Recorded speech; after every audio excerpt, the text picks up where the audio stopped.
কলম্বিয়ার সঙ্গে ড্র করেও কোয়ার্টার ফাইনালে ব্রাজিল। দুর্দান্ত কলম্বিয়ার বিপক্ষে শুরুতেই ম্যাচে এগিয়ে থাকলেও শেষ পর্যন্ত ড্র নিয়ে কোপা আমেরিকার গ্রুপ পর্ব শেষ করল ব্রাজিল।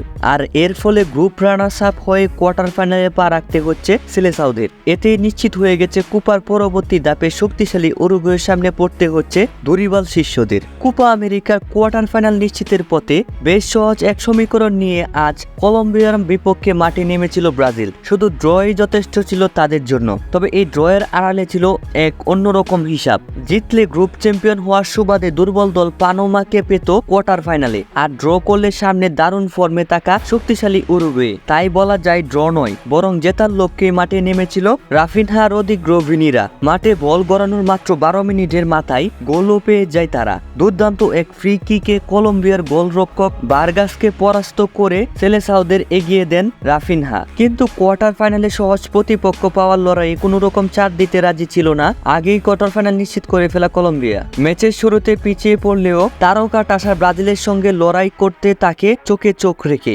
বল নিয়ে মাঠে আধিপত্য বিস্তার করতে পারেনি ব্রাজিলিয়ানরা, বরং একটি পর্যায়ে বল দখলের লড়াইয়ে এগিয়েছিল কলম্বিয়া। ফলে গোল বাঁচাতে নিচে দারুণ ব্যস্ত সময় কেটিয়েছে এলিসন বেকার। প্রথমার্ধে ব্রাজিল যেখানে প্রতিপক্ষের গোল পোস্টে শট নিয়েছে 3টি, সেখানে কলম্বিয়ার শট নিয়েছে 8টি। এই 8টি শট থেকে একটি গোল দিয়ে সমতা বজায় রাখে কলম্বিয়া। 1-1 সমতায় শেষ হয় ম্যাচ। নিশ্চিত হয় কলম্বিয়ার গ্রুপ চ্যাম্পিয়ন হওয়া। কোয়ার্টার ফাইনালে আগামী 7ই জুলাই বাংলাদেশ সময় ভোর 4টায় পানামার বিপক্ষে মাঠে নামবে তারা। একই দিন বাংলাদেশ সময় সকাল 7টায় কোয়ার্টার ফাইনালে শেষ ম্যাচে দারুণ ছন্দে থাকা উরুগুয়ের মুখোমুখি হবে ব্রাজিল। তো বন্ধুরা, আপনাদের কি মনে হয়, ব্রাজিল কি পারবে উরুগুয়েকে উড়িয়ে দিয়ে ফাইনাল নিশ্চিত করতে? অবশ্যই কমেন্ট করে জানাতে ভুলবেন না। আর আপনি যদি ব্রাজিলিয়ান সাপোর্টার হয়ে থাকেন তাহলে আপনার কাছ থেকে একটি কমেন্ট আশা করব এবং চ্যানেলটিকে সাবস্ক্রাইব করার জন্য অনুরোধ করব।